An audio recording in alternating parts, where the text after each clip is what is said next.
What's up everyone, welcome back to another Gwent video, and today we're looking at the Skellige reveals.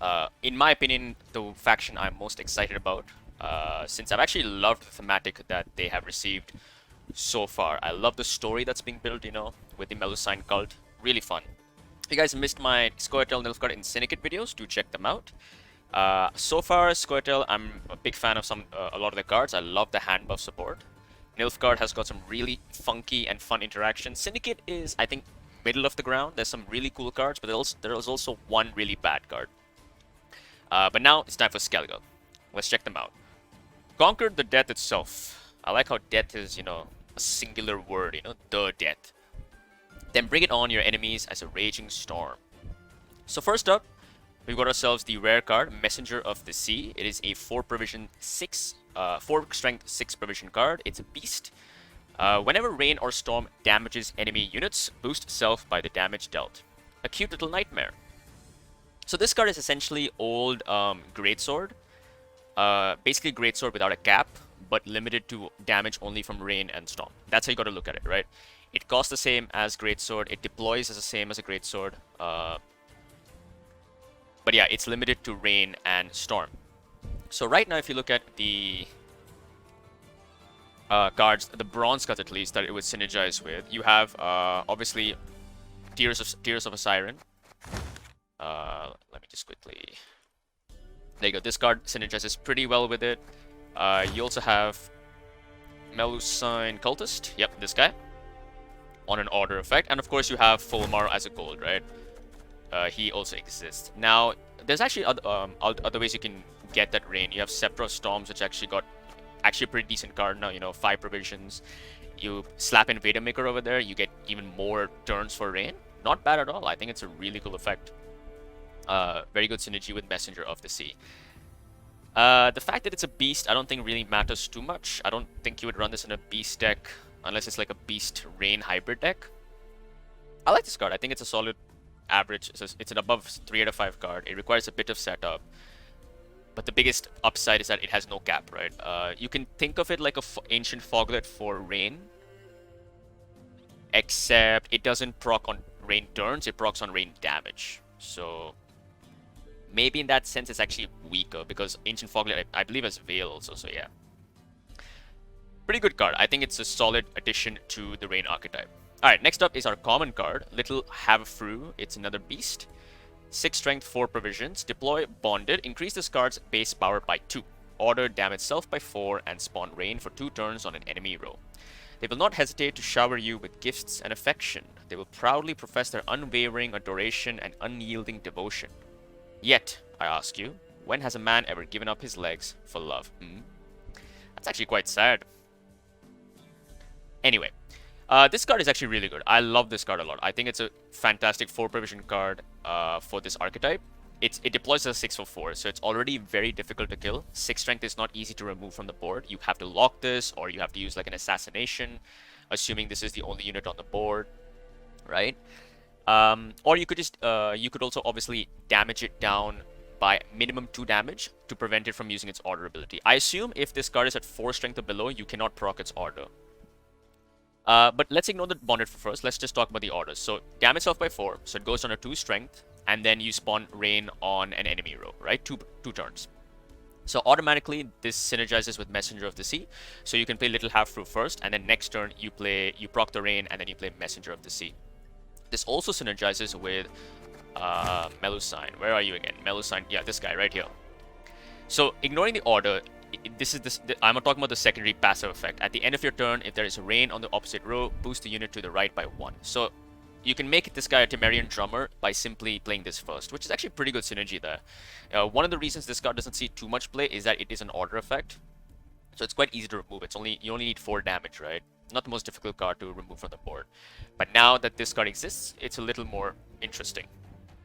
But as I said, this card can be stopped by damaging it by a minimum 3.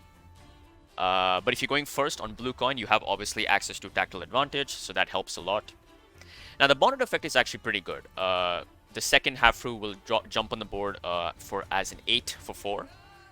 So it's more difficult to prevent it from using its rain ability. And if you want to res it, it's a pretty decent res. It's also a great Hjalmar target. An 8 strength Havfrue is not bad at all. Yeah, I think this card is great. I think it's a solid 4 out of 5 card. I think it's a fantastic card. Just a great proactive option. Gorgeous looking artwork, great synergies, just a great card overall. I love it. You can also hold its order ability if you want to use it later on for, I don't know, Bride of the Sea or Fulmar, you know, all those kind of shenanigans. I think it's a fantastic card. I love this effect. Alright, next up we have, in my opinion, two of the most insane cards that Skellige has received in Price of Power. First up we have our Epic, 8 strength, 8 provisions, Rioghan? I'm just gonna call him Rio, because I have no idea how to say it. Rioghan the Undying. Human, Cursed, Cultist, and Pirate. That's a lot of synergy there. So he can get armor from Krak on Crate. He's a Cultist, so Melusine will regain her order effect if she hits him. Cursed is interesting. I'm not sure why that tag is relevant right now, but this card is insane. This card starts in your graveyard. When played or summoned from your graveyard, trigger all remaining rain and storm on the opponent's side of the battlefield. Your life will burn as bright as the love between us. Fucusya. Who's this card, by the way? I think that's how you say Fucusya. I'm gonna call it Fucusya, so anyway. This card is insane. There are so many layers to this. First of all, it's free thinning. The moment you put this in your deck, you're automatically thinning by 1. That on its own is extremely powerful. Secondly, when played or summoned from your graveyard, so right now you have Sigrifa's Right, Bride of the Sea into Sigrifa's Right again, and finally Fucusya herself. We'll talk about Fucusya, but those are the 3 ways you can pull out Rio right now from the graveyard. I don't think Skellige has any other way to pull or summon this guy from the graveyard. Trigger all remaining rain and storm on the opponent's side of the battlefield. So essentially, this is like a big finisher. So the way the wording works is, let's assume you have 6 turns of rain on your opponent's range row, 6. And on the melee row, there are 4 turns of rain. So now if you play Sigrifa's Right and yoink this guy out onto your board, all those rain effects will proc immediately in all turns. So on the range row, all the units will take, there'll be 12 damage distributed because 6 times 2 is 12. And on the melee row, 8 damage will be distributed among all units there. This is a phenomenal card. This is a big finisher for them. This means that you aren't losing value when you stack the same row multiple times with Rain. It works really well with Rage of the Seas as a leader ability. Pretty good, right? Like just imagine if you want this to be a finisher, right? Let's say your last card is Sigrifa's Right with Rio in your deck. In your graveyard. You use both your leader charges, so Rage of the Sea is 2 turns of rain times 2, so that's 4 plus 4, that's 8. You get 2 sirens, so that's 12 points. This guy comes out at, so that's 20 point play. Not bad at all. Really, really good. I think this card is fantastic. Now, the biggest negative about this card is that it is Squirrel bait. It is Xavier Lemon's bait, Xavier Lemon's bait, because it's in your graveyard at the start, which means your opponent can turn 1, just yoink a squirrel down, and this card is gone. But you aren't losing tremendous value though. I still think it's worth it because this card is free thinning. That's the biggest thing about this card. Free thinning is... We all know how good thinning is in this game. And so this guy that gives you free thinning is great. You can also run this card outside of a rain deck. It's a great Hjalmar target. Like, this guy in round 1 is an 8 strength Hjalmar target. So you can play Hjalmar in round 1 pretty safely and remove some really powerful stuff. And I'll talk about why that's actually a good combo, because Fucusya exists. And we'll come to Fucusya. I think this card is a 4.5, almost 5 out of 5 card. You know, it's a fantastic card. I love the effect. It's so unique. I love the artwork. It's phenomenal. It gives me very Pirates of the Caribbean vibes almost. Is it Dead Man Tell No Tales? Yeah. What's the guy called? Salazar? Kind of reminds me of that guy, you know, very floaty in nature, but phenomenal card. I love this card. So good. It is so good. And that's the thing, right? Right now, one of the biggest problems with Frost decks is that it feels bad stacking the same row with Frost multiple times. You know, you sometimes have too much Frost, and there's not enough turns for that Frost to proc. But in this case, if you have Rio in your graveyard, all that rain is not losing value. You're gaining value, and that's phenomenal. Imagine having Dagger on the board and Messenger of the Sea on the board, and then you just play Sigrifa's Right, yoink out Rio, and boom, you got yourself a huge amount of points. Holy shit, this card is amazing. I love this card. I love this card. Great card. And finally, Fucusya herself, the love of Rio. Rioghan, Rio.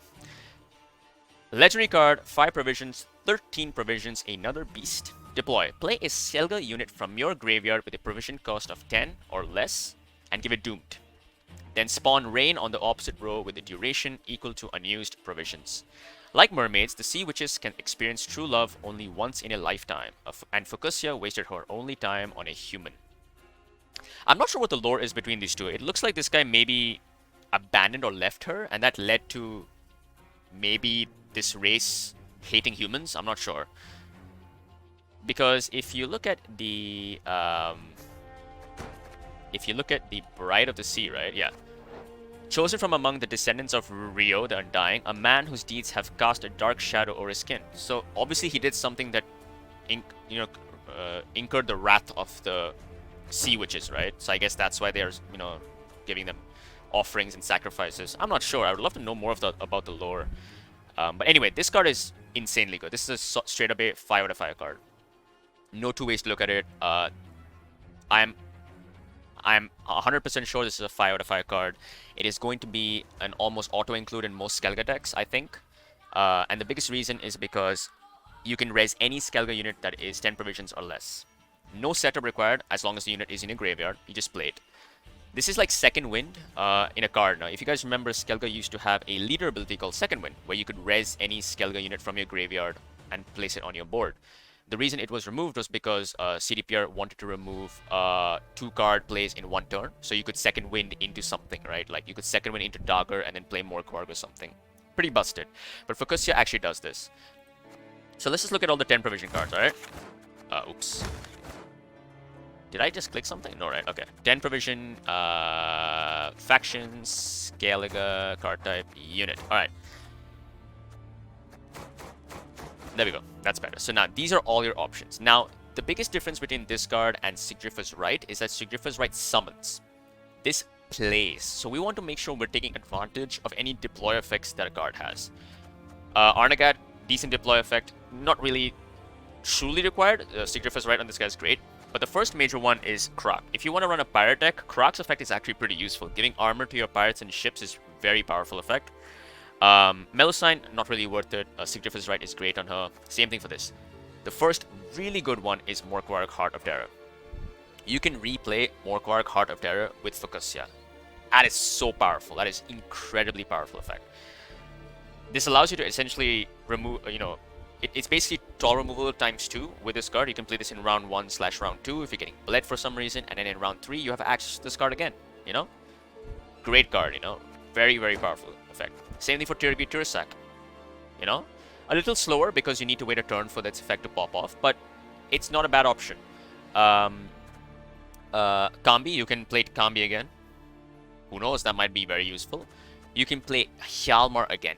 This is why I think Hjalmar is so good with Rio and Fucusya, because Rio gives you a Hjalmar target in round 1.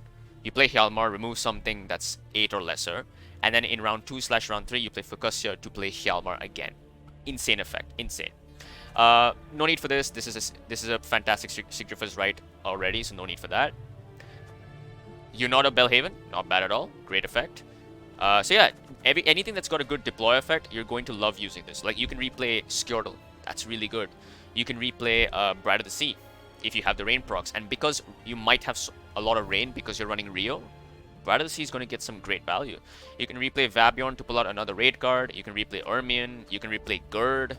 So many good effects here. Like, look at this. And the best part is you're not losing value. Let's say you choose to replay Gerd, right? Well, if you look at the card, spawn rain on the opposite row with the duration equal to unused provisions. So Gerd is 7 provisions, which means you'll spawn rain on the opposite row of Fucusya for 3 turns. Great. Fantastic. Now, this card is mainly designed to be used with Rio. Right now, as I said, Rio only has 3 ways to be pulled out. One is Fucusya, second is Sigdrifa's Right, and third is Bride of the Sea into Sigdrifa's Right, right? There is no other way, I believe, to yoink this card out. Let me just quickly check. This guy's not a warrior, right? Yeah, he's not a warrior. Okay. Yeah, I think that's just the 3 ways. If I'm missing one, am I missing one? I don't think I am missing one. Yeah, I don't think I'm missing anything. So yeah, there you go. 3 ways. So yeah, Fucusya seems the best way to use him, but I honestly think that Sigdrifa's Right onto Rio is a much better play, because Fucusya, you want to use the deploy effect of the Skellige card you're playing, right? Fucusya is a 5 out of 5 card. It is the best card Skellige has received in this expansion, in my opinion, and neatly rounds out this archetype that Skellige has received. These two cards in particular give you so much potential with Rain. Rain can be a very competitive deck now. It already sees some play, you know, it gets some decent value, but it's a great card. Really, really powerful card. I'm so excited to play this deck. I really want to play this deck. I love Skellige overall. If you look at Skellige, right?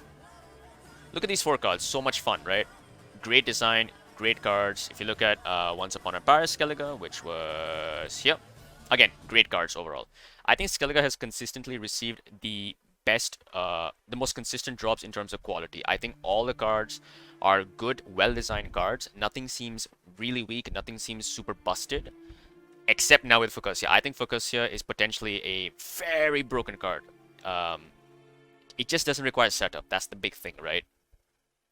Graveyard hit is going to be a serious thing. Like, Wilgefortz Renegade is going to be doing some serious legwork against this deck because he has only one target, right? Like, you have to choose what you want to pull out. Do I want to yoink their Rio? Do I want to yoink their Melusine? What do I want to take, right? Because Fucusya is always going to find some decent value. And now, I think this card is just insane. Very excited for Skellige. I love it. I love it. I'm so happy that Skellige is receiving such amazing, flavorful cards. And the artwork is insane, by the way. Like, Fucusya and Rio look incredible. These all look incredible. Holy shit.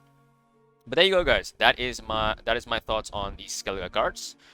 Do let me know if you agree/disagree with me. Again, I'm just going to quickly go through them. Messenger of the Sea for me is a 3 out of 5. I think it's a solid card. Little Havfrue, 4 out of 5. Rio, 4.5. Fucusya, 5 out of 5. There you go. I think this is the best 4 cards we've seen as a part of Harvest of Sorrows. We still have 2 more factions left, by the way. Monsters and Northern Realms. Monsters, the video will come out day after. So I'm recording this. It is Wednesday. So Friday, yeah. Friday night, Saturday morning. Expect a video then.